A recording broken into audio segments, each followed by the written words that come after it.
जय श्री बाबा केदारनाथ। पंच केदार की यात्रा में हम लोग अपने दूसरे यात्रा मध्य महेश्वर की तरफ आगे बढ़ रहे हैं। रात में हम लोगों ने निवास किया और प्रातःकाल सुबह उठ के नित्य क्रिया के पश्चात हम लोग मध्य महेश्वर की यात्रा की तैयारी में लग गए। पता चलता है कि बगल में एक माता जी का मंदिर है जो बहुत ही प्राचीन है और बहुत ही प्रसिद्ध भी है। तो ये हुआ कि क्यों ना माता जी का आशीर्वाद लेने के बाद हम आगे की यात्रा को प्रारंभ करते हैं। और हम सब लोग मंदिर की तरफ गए और मंदिर बहुत ही वाकई प्राचीन था। सारा मंदिर लकड़ी से बना हुआ था। मंदिर के अंदर कोई ऐसी विशेष मूर्ति नहीं थी, लेकिन वहाँ पे खास एक प्राचीन मूर्ति थी। और सबसे बड़ी बात थी कि वहाँ एक यज्ञ कुंड था जहाँ पे 24 घंटा अग्नि प्रज्वलित थी और बताया था कि एक अग्नि कभी बुझती नहीं है।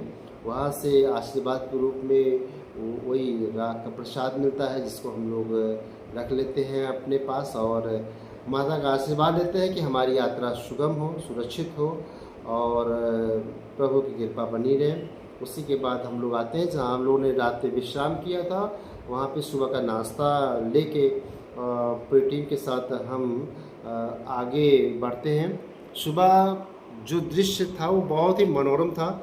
मैं देखा सुबह मैं रेडी होके बाहर खड़ा हूँ और हम आपको बताना चाहेंगे जो रात में हमने बताया कि छोटे छोटे दृश्य दिखाई पड़ रहे थे, दूर दूर लाइट दिख रही थी। ये आप देखिए छोटे छोटे गांव हैं। ये इस तरह के कई गांवों को मिला के वहाँ पे एक पूरा ग्राम पंचायत बनता था।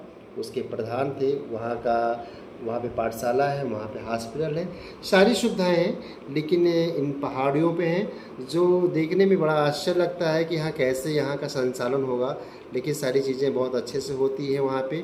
और आप देख रहे हैं कि कितनी खूबसूरत वादियाँ हैं और इन वादियों में रहना अपने आप में एक अद्भुत है। हम लोग के लिए तो बहुत बड़ा आश्चर्य था कि यहाँ पे और कितना दिन रुक जाए, लेकिन यहाँ का जीवन आसान भी नहीं होता है। सच्चाई ये है, हम लोग टूरिस्ट हैं तो हम लोगों के लिए कुछ दिन बहुत अच्छा लगेगा। और आगे बताता हूँ कि ये देखिए मध्य महेश्वर जाने का पैदल मार्ग है। यहाँ कोई गाड़ी नहीं है, यहाँ कोई साधन नहीं है और यहाँ पूरी यात्रा जो हमें करनी है 34 से 35 किलोमीटर की, वो पैदल ही करनी है। और ये बहुत बड़ा जंगल है।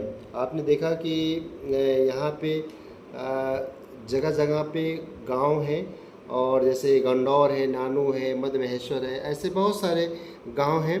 आप देखिए कि हमारी पूरी टीम तैयार होके धीरे धीरे यात्रा के लिए प्रारंभ किया। ये घने जंगलों को देखिए और ये पूरी टीम हमारी एक साथ आगे बढ़ रही थी। कोई रास्ता नहीं, जो रास्ता लोगों के द्वारा बनाए गए थे उसी रास्ते से हम लोग कतार से आगे बढ़ रहे थे और किसी को आइडिया नहीं था कि आगे का रास्ता कितना ख़तरनाक हो सकता है, किस तरह से दिक्कतें आएंगी। लेकिन बस भोले नाम मात्र सहारा के साथ हम लोग आगे बढ़ रहे थे। नीचे इतनी बड़ी बड़ी खाइयाँ थीं कि जहाँ आदमी के साथ कोई भी दुर्घटना हो सकती थी। आप देख सकते हैं कि कितने पतले रास्ते हैं और कितने उतार चढ़ाव वाले रास्ते हैं।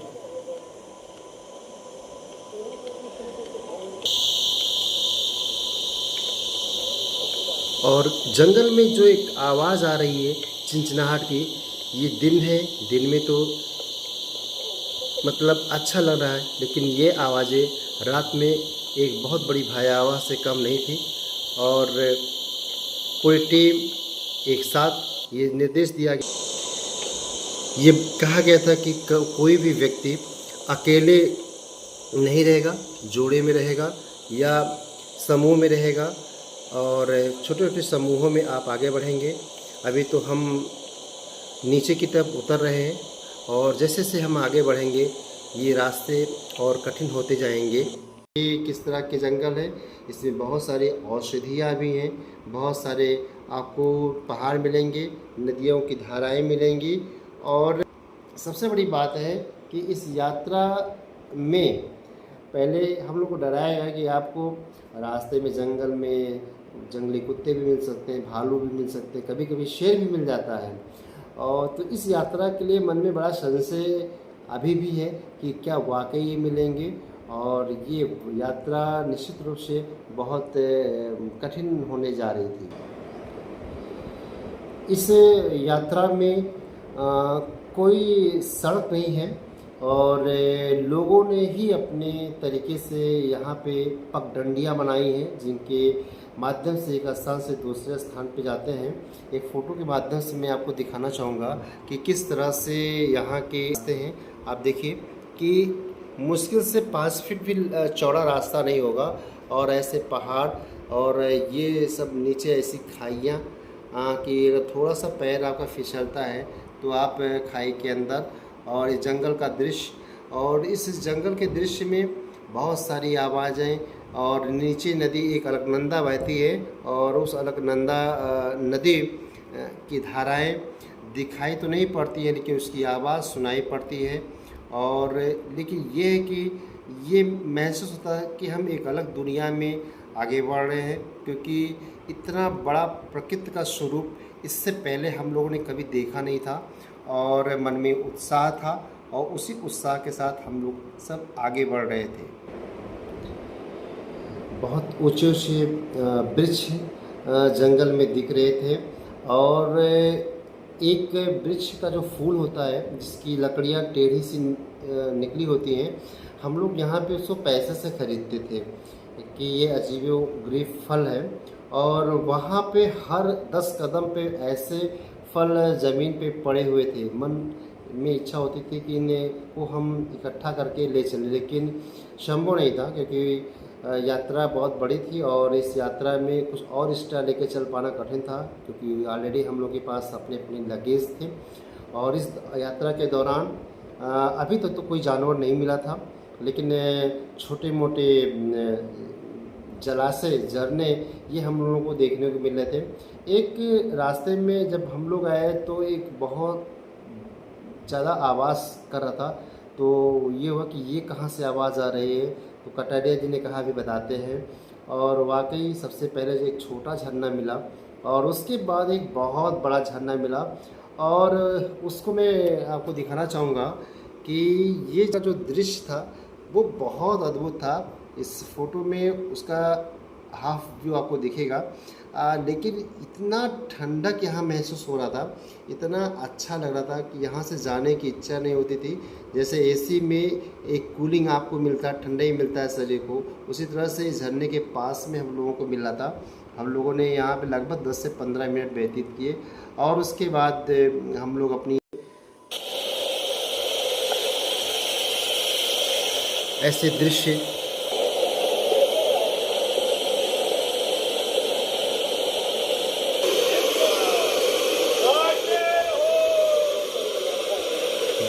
मन में हम इच्छा होती थी कि हम सब चलो स्नान करते हैं, लेकिन बहुत ही बेग था, बढ़ रहे थे। ये यात्रा निश्चित रूप से बहुत अच्छी थी, थोड़ी बड़ी यात्रा ज़रूर थी, लेकिन इस यात्रा में आनंद बिल्कुल आने वाला था। और हम लोग धीरे धीरे आगे बढ़े। हम लोग का लगभग सुबह 8 बजे निकले, ये था कि 10:30 बजे हम आगे लंच करेंगे। और जहाँ लंच करना था, मतलब जहाँ हम लोगों ने रात विश्राम किया था, उन्हीं के रिश्तेदार या उन्हीं के घर के लोग आगे गांव में रहते थे, तो उनके माध्यम से फ़ोन हो गया था कि हम 8 से 10 लोग आ रहे हैं, तो हम लोग अपना चाय और पराठा या रोटी वहाँ पे कुछ खाएंगे। तो हम लोग लगभग 10:30 बजे वहाँ पहुँचते हैं, तो थोड़ी देर वहाँ विश्राम करते हैं। वहाँ पे ख़ास बात क्या देखते हैं कि छोटे छोटे घर हैं और बहुत सारी मिर्चियाँ वहाँ फैलाई गई हैं, और वहाँ की जो मिर्च थे वो भी बड़े अजीब थे। उसकी फ़ोटोग्राफ्स तो मेरे पास नहीं है, लेकिन खाने में बहुत देखे नहीं और देखने में बड़े अच्छे लग रहे थे। और वहाँ पे रास्ते में हम लोग को चलने के दौरान थोड़ी सी बारिश भी हुई थी, कपड़े भीग गए थे। वहाँ पहुँचने के बाद हम लोगों ने विश्राम किया और अपने कपड़े सुखाए, और नाश्ता तैयार हो चुका था और हमने वहाँ पे भरपूर अच्छे से नाश्ता लिया, बड़ा ही स्वादिष्ट था। और उसके बाद वहाँ से फिर यात्रा हम लोग आगे का प्रारंभ करते हैं। घनी वादियों में हम लोग आगे बढ़ रहे हैं। यहाँ टीम का संतुलन थोड़ा सा अलग है, कुछ लोग आगे हैं, कुछ लोग पीछे हैं। आप देख रहे हैं कि कितना घना जंगल है और किस तरह से यहाँ पे झरने बह रहे हैं और किस तरह से छोटे छोटे पुल बनाए गए हैं। और सबसे बड़ी बात है कि यहाँ पे एक ऐसी आवाज़ें आती थी कि जिसको दिन में तो अच्छा लग रहा था सुनने में, बट ये है कि जैसे शाम होती थी वो आवाज़ें एक भयावह के रूप में सुनाई पड़ती थी। और आगे बढ़ रहे थे, थोड़ा थोड़ा थकान का भी अनुभव महसूस हो रहा था क्योंकि अब हम लोग को ऊंचाई मिल रही थी और धीरे धीरे हम ऊंचाई की तरफ आगे बढ़ रहे थे। रास्ते में अभी कोई ऐसा जानवर नहीं मिला था। हाँ, छोटे बड़े कुछ हमें वहाँ पहाड़ी कुत्ते मिले थे। अब पहाड़ी कुत्तों में ख़ास बात ये होती है कि उनके बाल बहुत बड़े होते हैं और वो बड़े शांत होते हैं। वो एक स्थान पे बैठे रहेंगे जब तक आप उनको कुछ दीजिए नहीं तो वो खाते नहीं हैं। ऐसा नहीं है कि हाँ आप कुछ खा रहे हैं तो वो आके आगे पीछे घूमने लगे। एक तरह से मैंने तो वहाँ पे कहा कि भाई ये तो संत जैसे स्वभाव वाले कुत्ते हैं और बड़े ही सुंदर दिख रहे थे। और आगे एक से एक दृश्य हम लोगों को दे रहे थे और एक मतलब चलना कम रुकना ज़्यादा था इस यात्रा में। आप देख रहे होंगे कि कितनी बड़ी बड़ी पहाड़ियाँ हैं, कितने घने घने जंगल हैं। बस मैं तो चलता कम था, फ़ोटो ज़्यादा खींचता था और बहुत ही आनंद आता था। आप देख रहे हैं कि इन सारे दृश्यों को हमने ने पिक्चरों में देखा है, टेलीविज़न में देखा है और आज ये लाइव हम लोग देख रहे थे। प्रकृति के उन वादियों में थे जिनकी कल्पना हमने तो कभी नहीं किया था कि ऐसे खूबसूरत दृश्य हम लाइव में कभी देखेंगे। तो धन्यवाद है बाबा केदारनाथ की, पंच केदार की, ऐसे दृश्य हम लोग के सामने जीवन में आ रहे थे और बहुत ही एक अच्छी फीलिंग के साथ आगे बढ़ रहे थे। साथियों में बहुत सारे थके भी थे और जगह जगह आराम भी कर रहे थे। जय भोले का जय घोष करते हुए आगे हम लोग बढ़ रहे थे। आप देख रहे हैं जो नीचे के धारा बह रही है ये अलकनंदा की धारा है और आगे आपको मंदाकिनी भी आके मिलेगी और ये स्वच्छ इसकी कल कल की आवाज़ कानों में एक संगीत की तरह गूंजती थी। और इस यात्रा में हम एक दूसरे का हौसला बढ़ाते हुए आगे बढ़े थे। इस यात्रा में निरंतर ऊंचाई बढ़ती जा रही थी और मुझे लगता है ये हमारे जो ड्राइवर थे वो थे और एक स्पर्धा लगी थी कि कौन कितना जल्दी ऊंचा चढ़ता है। और इन लोगों के साथ में थोड़ी दिक्कत भी हुई कि पहाड़ी बेल्ट में जब आपको चलना चाहिए तो बहुत गति से नहीं चलना चाहिए, एक समान गति से धीरे धीरे चलना चाहिए। आपके पैर रुकने नहीं चाहिए, ऊंचाई की तरफ आपको देखना ना चाहिए और ना ही आपको नीचे देखना चाहिए। और इस यात्रा में हम लोग को रास्ते में बहुत छोटे छोटे जानवर मिले। एक ख़ास चीज़ बताना चाहूँगा कि रास्ते में एक छोटी छोटी गैया मिल रही थी।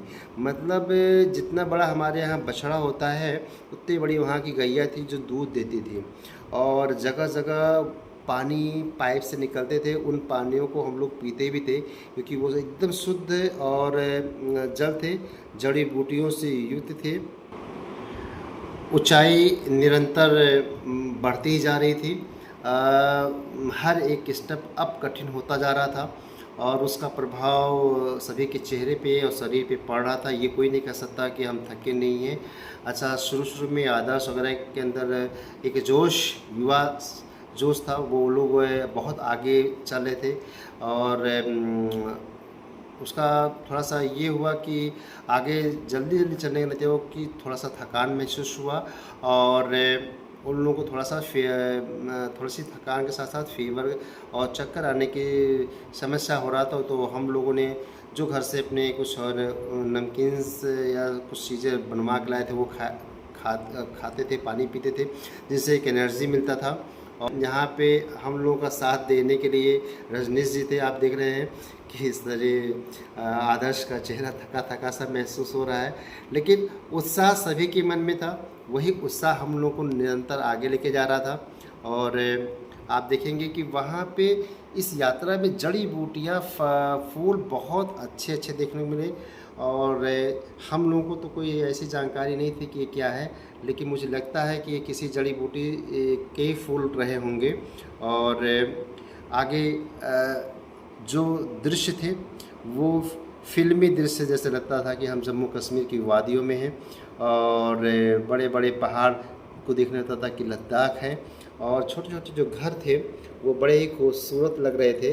और इनमें रहने वाले लोग को खाने पीने के लिए लोगों को प्रोत्साहित भी करते थे कि भैया थक गए हो तो आके थोड़ा विश्राम कर लीजिए, खा लीजिए। कुछ लोगों को तो दूध भी दिया जा रहा था और लोगों ने पिया भी। ये मुझे भी कहे, लेकिन मैंने कहा नहीं, यात्रा के दौरान मुझे कुछ एक्स्ट्रा नहीं लेना है, जो है सो पर्याप्त है। और बहुत ही खूबसूरत वादियों से हम लोग लगातार चलते रहे।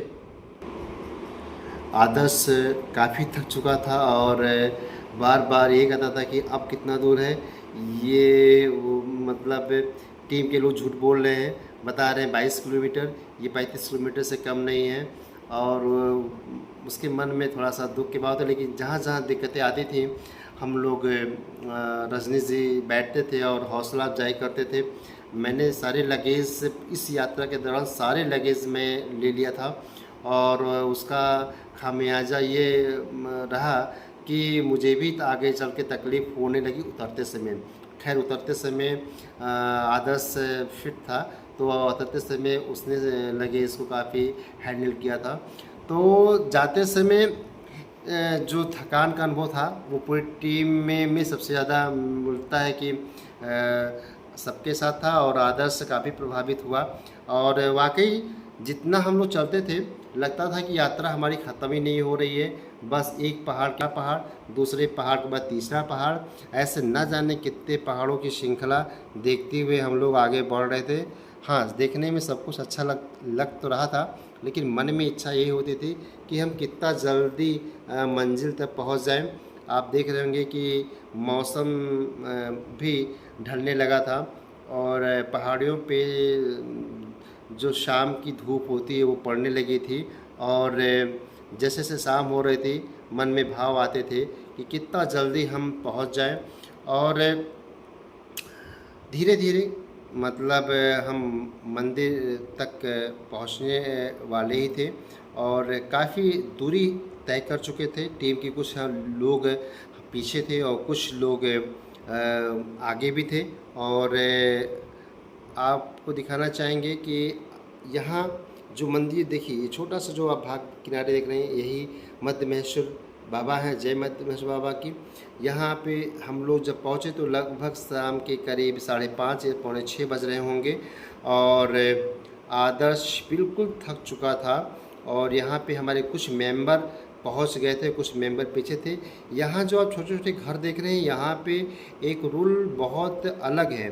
ऐसा नहीं कि हम लोग किसी कॉटेज को बुक करके एक साथ रह सकते हैं। वहाँ पे जितने मेंबर आएंगे वहाँ पे डिसाइड वो लोग करेंगे कौन कहाँ किस में रहेगा, यानी कि हर कॉटेज में सबको भेज दिया जाता है, और जिस कॉटेज में जो रहेगा उसी कॉटेज के लोग उनको खाना खिलाएंगे। मैं ये नहीं कि हम एक साथ बैठ के खाएंगे। तो यहाँ का जैसे रूल अलग है। हम शाम को इन प्राकृतिक दृश्यों को अपने कैमरे में कैद कर रहे थे, और बहुत ही अच्छा अनुभव महसूस हो रहा था। मैं तो बाबा के बैग रखने के बाद तुरंत बाबा के मंदिर के पास गया। यहाँ भी मैं रोने लगा, और कटरिया जी ने बहुत हौसला अफजाई किया। और सब लोग पूछने लगे क्या बात हुई, उन्होंने कहा नहीं, ये भाव है। और ये आप दृश्य देखिए, कितना सुंदर मनोरम दृश्य है। ऐसे दृश्य शायद ही कहीं देखने मिलते हैं। ये शाम का दृश्य है मध्य महेश्वर बाबा के धाम का। यहाँ पे जो भी आप श्रृंखला देख रहे हैं, इसको चौखंबा पर्वत श्रृंखला कहते हैं। चारों तरफ से घिरी हुई है। मैंने आपसे एक बात किया था कि यहाँ पे सूर्योदय का दृश्य देखने के लिए लोग दूर दूर से आते हैं, कैप्चर करते हैं। उस पर मैं आगे चर्चा करूँगा अभी। और आप देख रहे हैं कि कितना सुंदर मनोरम ये दृश्य है, और इस दृश्य को मैंने अपने मोबाइल में कैप्चर किया था। और ठंडी का माहौल तो नहीं था, बट यहाँ पे ठंडी का पूरा माहौल था। यहाँ का टेम्परेचर बहुत ही कम था और चलने की वजह से ये लगता था कि हाँ अंदर शरीर में गर्मी है, लेकिन यहाँ बिल्कुल टेम्परेचर ठंडी वाली थी, जो उत्तर भारत में जो देखने को मिलता है। आप देख रहे हैं इस यात्रा के बाद हम लोग को यहाँ पे रहने के लिए मिला था और यहाँ पे आदर्श के पैर में थोड़ी सी प्रॉब्लम हो गई थी और वह हो गई थी, वो थोड़ा सा लड़खड़ा के चल रहा था और रात में काफ़ी इसकी मालिश किया गया, क्योंकि अगर मालिश ना किया गया होता तो कैड़ा पकड़ लेता इसके पैर और पीठ में। जो मैं घर से राहत रूह तेल लेके गया था वो लगाया और ख़ुद भी लगाया, क्योंकि इस पूरी यात्रा में हम सबको रात में एक पैरासीटामोल और तेल ये सारी चीज़ें करना था, क्योंकि अगर मालिश नहीं करते तो ये आगे की यात्रा करना संभव नहीं होता, क्योंकि पूरी यात्रा में पैदल ही चलना है। ये कुछ दृश्य थे जो हमने शाम को ही कैप्चर किए थे, क्योंकि शायद ये चीज़ें आगे लाइफ में दोबारा मिलती या नहीं मिलती, इसलिए इन चीज़ों को छोड़ना नहीं चाहते थे। और इस प्रकृति वादियों में आके अपना एक अलग ही आनंद था, एक अलग ही अनुभव था। इस अनुभव को बयां शब्दों में नहीं कर सकते हैं, जितना तारीफ़ किया जाए उतना ही कम है। और मेरा तो मानना है कि जीवन में ऐसे पल को लाना चाहिए, क्योंकि इससे आपकी अंदर की एनर्जी बढ़ती है, आपका आत्मविश्वास बढ़ता है, आपका मन विचार प्रफुल्लित होता है। इन चीज़ों को जीवन में ज़रूर रखना चाहिए। और ये यात्रा बहुत ही प्यारी यात्रा थी और शुरू से मेरा स्वभाव रहा है कि मुझे नेचर बहुत पसंद है, मुझे प्रकृति की वादियों से बहुत प्रेम रहा है। और ये हमारे गुरुजी हैं जो ओखी मठ में मिले थे, ये माता जी हैं, इन्हीं के घर जा हम लोग गए थे, जहाँ पे हम लोगों ने चाय पानी पिया था। ये यात्रा के दौरान ये लोग घोड़े से बैठ के आए थे और यहाँ भी दर्शन किया।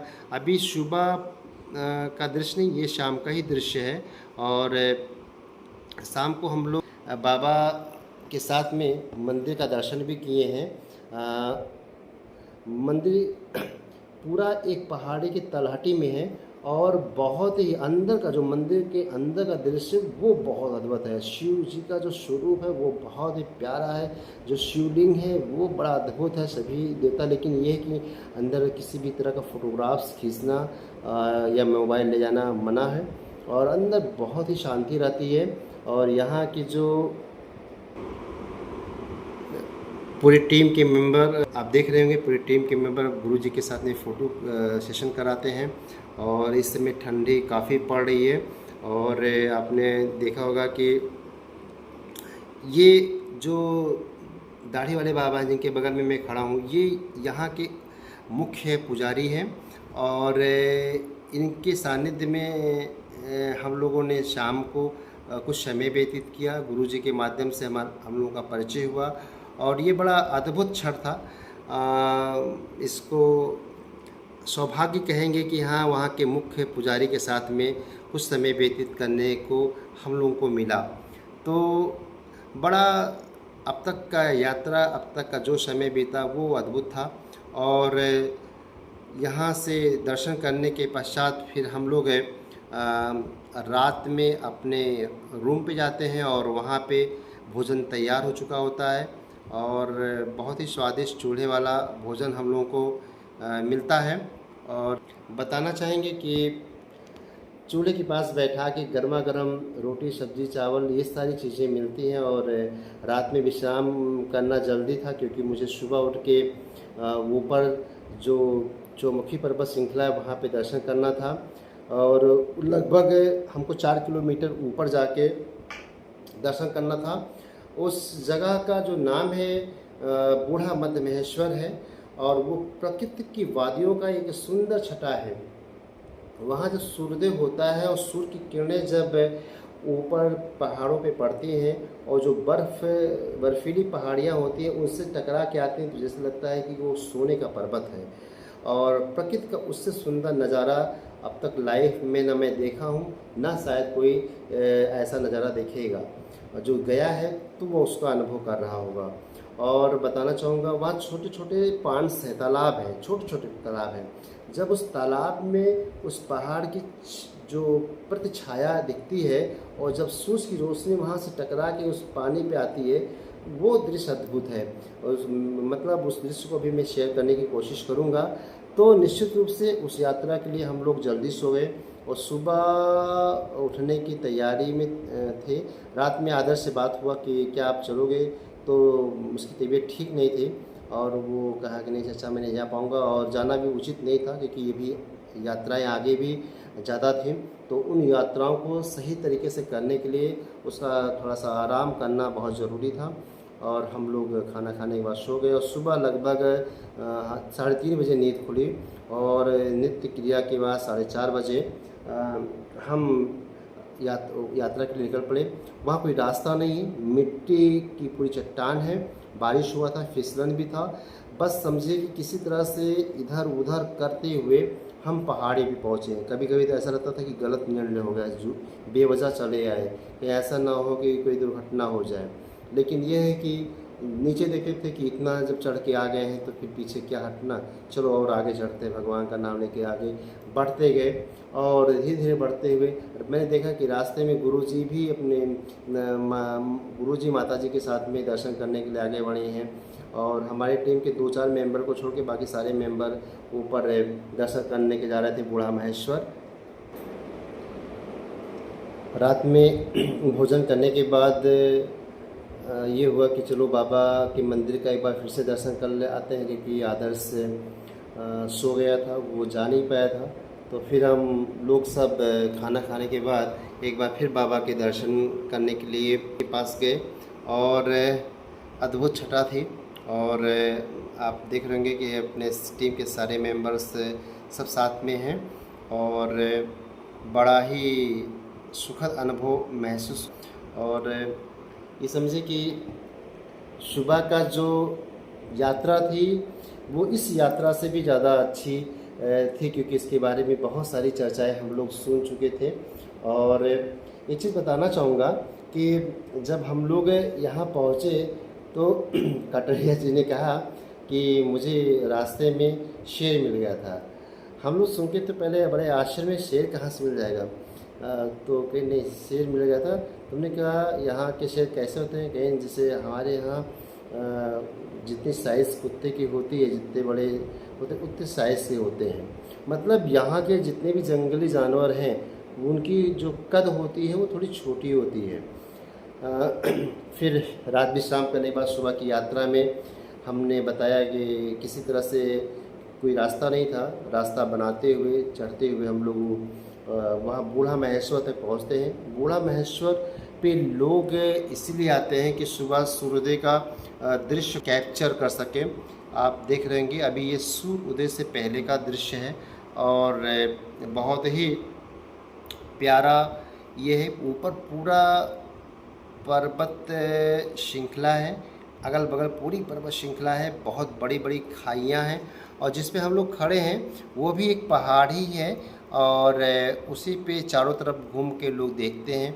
अभी सूर्य का उदय नहीं हुआ है और आप देख रहे हैं कि ये देखिए हल्का हल्का लालमा आना शुरू हो गया है, बाबा उदय हो रहे हैं और ये पहाड़ियों का दृश्य है। और बहुत सारे सैलानी जो आए थे अपने कैमरे अपने सारी चीज़ों को रख के वहाँ पे फ़ोटोग्राफ्स निकालने के लिए तैयार थे। आप चित्रों में आसानी से देख सकते हैं कि सूर्य उदय धीरे धीरे होना शुरू हो गया है। और आप देखिए कि हम लोग कितनी ऊंचाई पे हैं। नीचे जो भाग आप देख रहे हैं वो मंदिर का भाग है, जो मंदिर के प्रांगण में लोग रुके हुए हैं। आप छोटे छोटे आप ये भी देख रहे होंगे कि झरने बह रहे हैं और ऊपर पहाड़ियाँ हैं। और ये जो मैं कह रहा था कि ये छोटे से जो वहाँ पे तालाब है, छोटे तालाब हैं जिनमें जो ये दृश्य दिखता है पर्वत का, इस मंदिर का दृश्य दिखता है, वो बड़ा अच्छा होता है।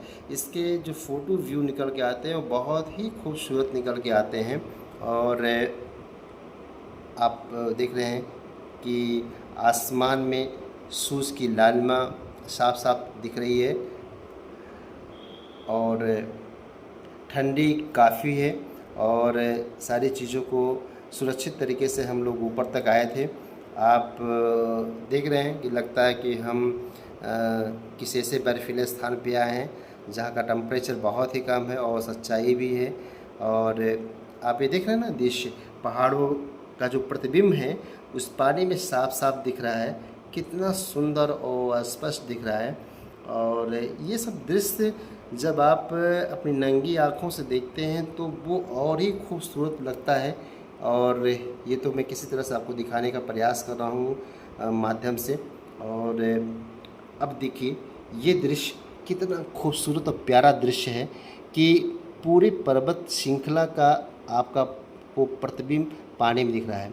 तो ये बेस्ट फोटोग्राफी का एक ट्रिक है और वहाँ पे मज़ा आया। खैर फ़ोटोग्राफी करने का शौक़ मेरा शुरू से रहा है और आज इन चीज़ों को कैप्चर करने का मेरे पास खैर कोई बहुत महंगा मोबाइल नहीं था, लेकिन जो भी था उसी से मैंने अपना इन दृश्यों को कैप्चर किया।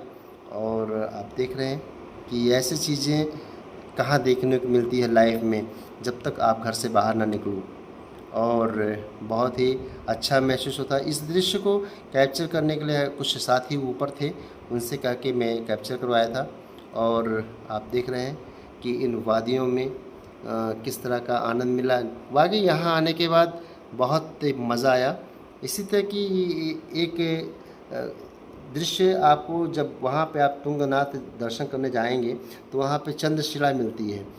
वहाँ भी इस तरह के दृश्य बहुत अच्छे से मिलते हैं, लेकिन यहाँ की बात अपने आप में बेमिसाल है। और आप देख रहे हैं कि किस तरह का दृश्य है और कितना आनंद में महसूस कर रहा है मन, शरीर, सारी चीज़ें। इसमें 12,500 फीट की ऊंचाई पे हम मध्य महेश्वर के ऊपर प्रभु की पृथ्वीश्वर धाम पे स्थित हैं। ये स्थान फोटोग्राफी के लिए फेमस है। सुबह का समय है, सूरज की किरणें निकल रही हैं और जैसे जैसे सूरज की किरणें बर्फीली पहाड़ियों में पड़ रही हैं, उनका एक अलग ही स्वरूप, अलग ही नज़ारा देखने को मिल रहा है। बहुत ही तेज सूरज का प्रकाश, इसको नंगी आंखों से देखना मुश्किल है। और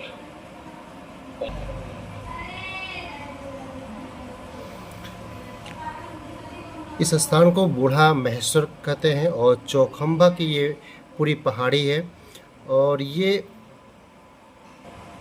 फोटोग्राफी के लिए बहुत ही फेमस है, लोग दूर दूर से आते हैं। भगवान का लाख लाख धन्यवाद देना चाहूँगा कि इस यात्रा के लिए मुझे चुना और अपनी टीम को भी देना चाहूँगा कि जिनके माध्यम से यात्रा सुगम तरीके से पूर्ण हुआ। आगे मैं बताना चाहूँगा मेरी टीम भी आ चुकी थी और कटरिया जी भी आ चुके थे, उनके साथ में ये देखिए फ़ोटो सेशन हुआ। हम सब लोग सूर्योदय का इंतज़ार कर रहे थे और इस तरह से देखिए कि अब सूरज की किरणें पर्वत पे धीरे धीरे पड़नी शुरू हो गई और बहुत अगल बगल की जो खाइयाँ थी, बहुत गहरी गहरी खाइयाँ थी जिसका अंदाज़ा नहीं लगा सकते थे कि अगर थोड़ी सी भी आदमी चूक होती है तो वो बहुत ही नीचे जाता है। आप देखो कि ये किस तरह की पर्वत श्रृंखला है, कितने ऊपर पूरा बर्फ़ छाया हुआ है और उस पर जब सूरज की रोशनी पड़ती है तो किस तरह से खूबसूरत लगता है। और अद्भुत ये दृश्य था, सारे नज़ारे अद्भुत थे। ये छोटे छोटे जो पौधे आपको देख रहे हैं, ये कोई ना कोई जड़ी बूटी निश्चित रूप से रहे होंगे, लेकिन हम लोग को कोई जानकारी नहीं है। जहाँ तक निगाहें जा रही हैं ये पूरी पर्वत श्रृंखला फैली हुई है। ये बूढ़ा महेश्वर का भाग है और ये चौखंबा पर्वत श्रृंखला है और ये पंच केदार जितने भी बसे हैं इसी के आसपास से चौतरफा बसे हुए हैं। लेकिन ये कि आज नए तरीके से आदमी यहाँ पे आ रहा है। मेरा जहाँ तक दृष्टिकोण आता है, पहले लोग अपने जीवन के अंतिम पड़ाव में इन स्थानों पे आके यात्रा करते थे और भगवान का दर्शन करके मोक्ष की प्राप्ति करते थे। लेकिन आज विज्ञान के युग में इन सारी चीज़ों पे आना आसान हो गया है। धीरे धीरे सूरज की किरणें बढ़ रही हैं। इन हरियाली पत्तियों पर देखिए सूरज की किरणें पड़ रही हैं और इन सारी चीज़ों को, व्यू को कैप्चर करने के लिए सारे जो वहाँ पे सैलानी आए थे वो कैप्चर कर रहे थे। बहुत ही खूबसूरत मनोरम दृश्य था। और इनको जब हम लोग घर पे आके लोगों से शेयर किए तो बहुत सब सारे लोग खुश हुए। और आज इनको पुनः देखने के बाद ऐसा ही महसूस हो रहा है कि मैं पुनः उन वादियों में हूँ और सारी यादें ताज़ा हो गई। और खूबसूरत ये पल जो कभी जीवन की आखिरी सांस तक नहीं भूलेगा। और मेरा तो मानना है कि इन जगहों पे ज़रूर जाना चाहिए और जीवन जो ये मानव तन मिला है इसका सुखद अनुभव लेना चाहिए। और अगर इन प्राकृतिक वादियों का आनंद नहीं लिए तो जीवन में हमने कुछ नहीं किया। ये बहुत प्यारा फ़ोटो मुझे लगता है और जिसमें मैं सूर्य भगवान का अभिवादन कर रहा हूँ। सूरज निकल रहे हैं और ये फ़ोटो एक फ़ोटोग्राफ़र मुझे लगता है कि थे, उन्होंने कैप्चर किया था और मेरे मोबाइल से मैंने उनसे रिक्वेस्ट किया था। और बहुत ही प्यारा दृश्य।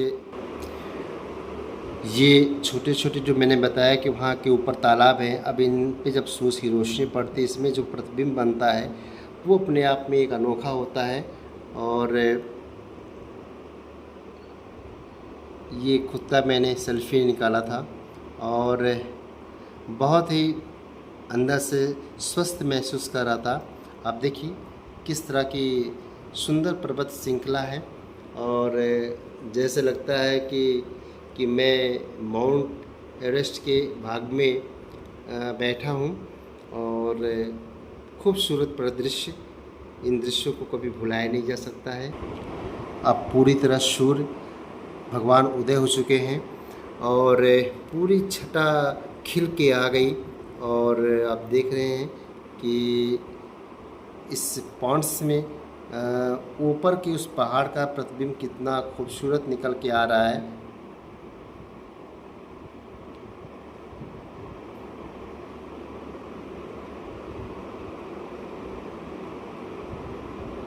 ये कितना खूबसूरत।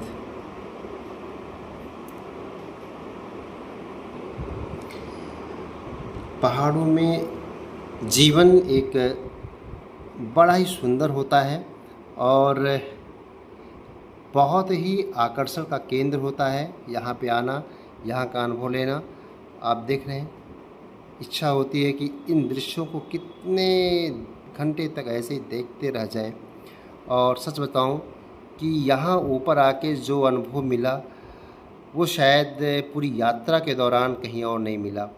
और दृश्य के मामले में, प्राकृतिक नज़ारे के मामले में ये अद्भुत स्थान है। ये छोटा सा मंदिर किस उद्देश्य से बनाया गया था इसका नहीं आइडिया है, बट ये खूबसूरत है, किसी देवता को समर्पित है। और ये सुंदर परिदृश्य जो अद्भुत है बूढ़ा महेश्वर का। यात्रा के दौरान गुरुजी और माताजी से मुलाकात भी हुआ था और बड़ा अच्छा पल हुआ। इसके बाद हम लोग ये दृश्य जो है वो नीचे उतरने का है। उसके बाद हम लोग नीचे उतरते गए क्योंकि अब सूर्य का जो सूर्योदय का जो वो भाग था वो लगभग दृश्य समाप्त हो चुका था। और फिर हम नीचे मतलब मंदिर की तरफ बढ़ते गए और बहुत सारे दृश्य देखने को मिल रहे थे। ऊपर का खूबसूरत दर्शन करने के बाद हम नीचे आए और नीचे आने के बाद स्नान ध्यान करने के पश्चात हम लोग मंदिर में गए और मंदिर में जो पूजा अर्चना हुई, कसम से बताता हूँ कि पूरा मन प्रफुल्लित हो गया। और ऐसी पूजा, ऐसा शुद्ध संस्कृत का उच्चारण मैंने कभी लाइफ में नहीं सुना था। बाबा जी का जो वेग था, जो धारा प्रवाह संस्कृत का प्रस्तुति था, वो अद्भुत था। और उनकी बॉडी लैंग्वेज और उनके जो जो एक्टिविटी थी उसमें जो तेज था वो अद्भुत था। निश्चित रूप से प्रभु की कृपा पात्र वो गुरुजी थे, उनको सत प्रणाम। और शिव जी का जलाभिषेक कराने के लिए चांदी के बहुत सारे मटके वहाँ पे रखे हुए हैं और भक्तों में वो देते हैं कि आप जाकर लेके आओ, आप जाके आओ। और वहाँ का जो पानी निकलता है वहाँ गौ माता के मुख से निकलता है। ऐसे मतलब पत्थर की कम से कम 8 से 7 गौ माता के मुख बने हुए हैं, उन्हीं से वो पानी लेके आना पड़ता है। तो एक घड़ा मुझे भी मिला लाने के लिए, तो मैं भी सौभाग्यशाली रहा कि मुझे घड़ा से पानी लेकर अपने हाथों से गुरुजी को देने को अवसर मिला, जिसका प्रभु का जलाभिषेक हुआ, मंत्रोच्चार, आरती, प्रसाद सब प्राप्त हुआ। और बहुत ही सुखद अनुभव के साथ हम लोग दोपहर तक के वहाँ से निकलने की तैयारी करते हैं। और पूरी यात्रा में हम लौटते समय पैदल ही आते हैं, क्योंकि यहाँ पे घोड़े वगैरह नहीं मिलते हैं। यहाँ मजबूरी है, यहाँ पे आपको पूरी यात्रा पैदल ही करनी पड़ेगी। और तब तक आदर्श पहले से बेहतर हो चुका था और सारा लगेज मैं ले लिया था कि अभी कुछ दूर तुम सही से चलो, आज जब अच्छा महसूस करना तो फिर तुम लगेज लेना। तो आधा रास्ते के जाने के बाद जब मुझे थोड़ा उतरने में दिक्कत हुई, उतरते समय मुझे दाहिने घुटने के जो टखना होता है उसमें प्रॉब्लम कुछ महसूस हो रहा था, चिलखने की मतलब दिक्कत हो रही। तो मैं फिर आदर्श को बैग दिया और वह तेज़ी से आगे बढ़ रहा था। मैं एक बीच में तो अकेला पड़ गया और मुझे दर्द बहुत तेज़ हो रहा था। मेरे पास पैरासीटामॉल था, मैं पैरासीटामॉल खाया। उसके बाद कुछ दूर आया तब भी मेरा दर्द कम था, मैं फिर सोमो भी खाया। उसके बाद थोड़ा सा आराम हुआ और मैं फ़ोन मिला रहा था कि हाँ रुक जाओ, मैं साथ में चलूँगा, नहीं क्या पता रास्ते में जानवर कुछ मिले। मन में तो भाव रहता कि यहाँ पे जंगली शेर भी मिलते हैं। तो ऐसे बहुत सारे डरावने भाव भी आ रहे थे, ऊपर से पैर में तकलीफ़। और फ़ोन में मिला रहा था तो नॉट रीचेबल, क्योंकि वहाँ नेटवर्क उस दूरी में नहीं था। और किसी तरह से मैं आवाज़ लगा के लेकिन मैं देखा कि थोड़ी दूर पे आदर्श किसी के साथ में बैठा था। तो फिर बताया कि थोड़ी समस्या पैर में है, तो कोशिश करो साथ में चलते हैं। तो फिर उसके बाद में हम एक दूसरे के साथ में धीरे धीरे करते हुए जहाँ से हमने यात्रा प्रारंभ किया था वहाँ पे आ जाते हैं। और यहाँ पहुँचते पहुँचते लगभग शाम तो हो जाती है, क्योंकि 34 किलोमीटर वापस आना तो बड़ी बात होती है, वो भी पहाड़ी पे। तो प्रभु की कृपा से ये खूबसूरत सुखद यात्रा कंप्लीट हुआ। और इस यात्रा में बहुत ही अद्भुत अनुभव मिला। खूबसूरत जंगल, खूबसूरत वादियाँ, खूब सारे पहाड़, झरने और कुछ जंगली जानवर और छोटी छोटी गैया और ऊँची ऊँची पहाड़ियों की चोटियाँ और मध्य महेश्वर का जो खूबसूरत वातावरण था, गुरु जी का सानिध्य और खूबसूरत पूजा आरती। और सबसे बड़ा जो हमें देखने को मिला, चौखंबा श्रृंखला की जो बूढ़ा महेश्वर के जो प्राकृतिक परिदृश्य थे वो अद्भुत निराले थे। उन दृश्यों से पूरी यात्रा में 4 चांद लग गया। और इस तरह से पंच केदार की यात्रा में ये दूसरा केदार अर्थात मध्य महेश्वर, जहाँ भगवान शिव के नाभि की पूजा होती है, उनकी कृपा से सफलतापूर्वक हुआ। इसके बाद हम इसी दिन गाड़ी से अगली यात्रा तुंगनाथ के लिए निकलते हैं। और ये यात्रा भी बड़ी खूबसूरत यात्रा होने वाली है, क्योंकि तुंगनाथ विश्व का सबसे ऊंचा शिव मंदिर है, सबसे ऊंचा मंदिर है। और इसको भारत का मिनी स्विट्ज़रलैंड कहते हैं, क्योंकि यहाँ की जो वादियाँ हैं वो कहीं और मिलती नहीं हैं। तो यहाँ भी इस यात्रा में क्या ट्रेजेडी हम लोगों के साथ में हुआ, और छोटी मोटी नहीं बहुत बड़ी ट्रेजेडी जैसी समस्याएं आगे हम लोग को झेलनी पड़ी। और इसके साथ में किस तरह से हमने तुंगनाथ की यात्रा किया, वहाँ पे क्योंकि ये जो है ये टोटल खड़ी चढ़ाई की यात्रा है, क्योंकि यहाँ पे फ्लैट ज़मीन आपको नहीं मिलेंगे, धीरे धीरे आपको ऊपर ही चढ़ते हुए जाना है। तो इस तरह से मध्य महेश्वर की दूसरी यात्रा यहीं पे समाप्त होती है। आप सभी का बहुत बहुत धन्यवाद। प्रभु की बहुत बहुत कृपा कि आज इस यात्रा को व्यक्त करने का उन्होंने अवसर दिया। जय श्री केदारनाथ, जय श्री केदारनाथ।